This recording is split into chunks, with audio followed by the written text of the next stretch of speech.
কাউকে অফার করা হলো, তাকে 50 লাখ টাকা দেওয়া হবে, বিনিময়ে তার পায়ের এখান থেকে কেটে নেওয়া হবে।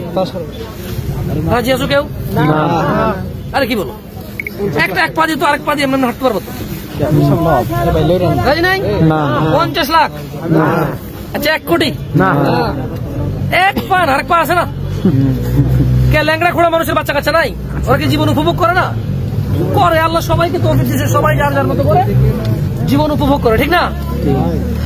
50 লাখ টাকার বিনিময়ে পা দিতে পারবা না? ওকে ঠিক আছে, একটা চোখ 10 লাখের বিনিময় দিবা না? তার মানে বুঝা গেল তোমার হিসেবে 10 লাখ টাকা দামের চোখ আছে দুইটা, তোমার কাছে কত হইলো? 20 লাখ তোমার হিসেবে। 50 লাখের পা আছে কয়টা? 1 কোটি। 1 কোটি।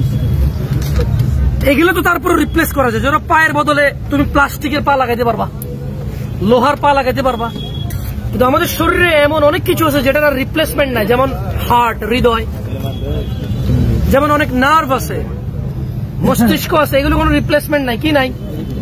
যেমন দেখো একটা লোক যদি কোমায় চলে যায়, বলাটা কোমায় চলে যায়, ওই যে প্যারালাইজড হয়ে যায়, ওর কিন্তু আর ঠিক হয় না, জানো?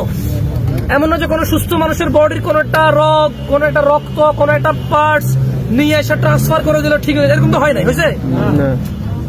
যারা প্যারালাইজড হওয়ার পরে ঠিক হয়েছে ওরা কারা? যাদেরকে থেরাপি দিছে, চিকিৎসা করছে, একটু এক্সারসাইজ করেছে, তারা হয়তো ঠিক হয়েছে। তাহলে তোমার হিসেবে তোমার কাছে পা আছে কয় টাকা দামের? 1 কোটি। এটা তোমার হিসেবে আর ধরো না একজন আমেরিকার লোক, বিজনেসম্যান, যদি তাকে অফার করা হয় তার একটা পা নাই, আর যদি তাকে অফার করা হয় এক্স্যাক্টলি আল্লাহ যেরকম পা দিছে সেম পা এরকম করবো, একবারে ডান পা যেরকম ঠিক বাম পা এরকম হয়ে যাবে, তুমি কত টাকা দিতে রাজি আছো? হয়তো সে বলবে আমার পুরো $100 মিলিয়ন, $50 মিলিয়ন আমি দিতে রাজি আছি, কারণ আমি চাই আগের মতো দৌড়াইতে, যেভাবে আমি আগে দৌড়াইতাম, যেভাবে আমি নিজের পায়ে নিজে উঠতাম, চলতাম, ফিরতাম, আমি চাই ওরকম দৌড়াইতে। হয়তো ঠিক না?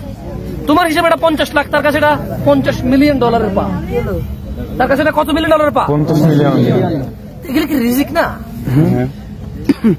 এই পৃথিবীতে সবচাইতে দুর্বল, সবচাইতে লো ক্যাটাগরির রিজিক হচ্ছে টাকা। পৃথিবীর সবচেয়ে লো ক্যাটাগরির রিজিক কি? টাকা। বাট এটা নিয়ামত, এটা কি নিয়ামত, আলহামদুলিল্লাহ। কিন্তু সবচেয়ে বড় রিস্ক হচ্ছে তাওহীদ। কি? আল্লাহর একত্ববাদিতা। কি? এটা হচ্ছে সবচেয়ে বড় রিজিক, কারণ এটা জান্নাতে ঢুকাবে। কোথায় ঢুকাবে? জান্নাতে। জান্নাতে কি হবে? এইভাবে স্বর্ণ খচিত চেয়ারে হেলান দিয়ে জান্নাতীরা একে অপরের সাথে গল্প করবে। সেগুন কাঠ না রে ভাই, স্বর্ণ খচিত আসন। কি আসন? জান্নাতীরা হেলান দিয়ে কি করবে? আড্ডা দিবে। এবং যা তাদের মনে চায় তা ওরা পাবে। কোথায়? হাতের নাগালে। কোথায় পাবে? হাতের নাগালে। ওদের পায়ের নিচে দিয়ে ঝর্ণা বইবে দুধের। সুবহানাল্লাহ। এই জান্নাত পাবে তাওহীদের কারণে। কিসের কারণে? তাওহীদের কারণে। এই জন্য পৃথিবীর সবচেয়ে বড় নিয়ামত কি? তাওহীদ। কারণ ওটা ধরো তুমি মাটি কাটলা, 500 টাকা পাবা। মাটি কাটলে কয় টাকা পাবা ডেইলি? 500। ভ্যান গাড়ি চালালে 1000 টাকা পাবা। 1000। তুমি একটা চাকরি করলে হয়তো তুমি মাসে 30,000 টাকা বেতন পেলে, ডেইলি কত হলো? 1000 থেকে একটু বেশি পড়ে, কারণ 4 দিন বন্ধ আছে। কদিন বন্ধ আছে? 4 দিন। কোথাও 6 দিন, 8 দিন বন্ধ, 2 দিন করে সপ্তাহে।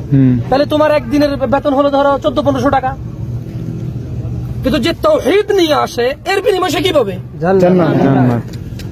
জান্নাত পাবে। এই এক প্রান্ত থেকে, মানে জান্নাতের, ধরো এই জান্নাত, এখান থেকে এখান পর্যন্ত আসতে 100 বছরের পথ। সুবহানাল্লাহ।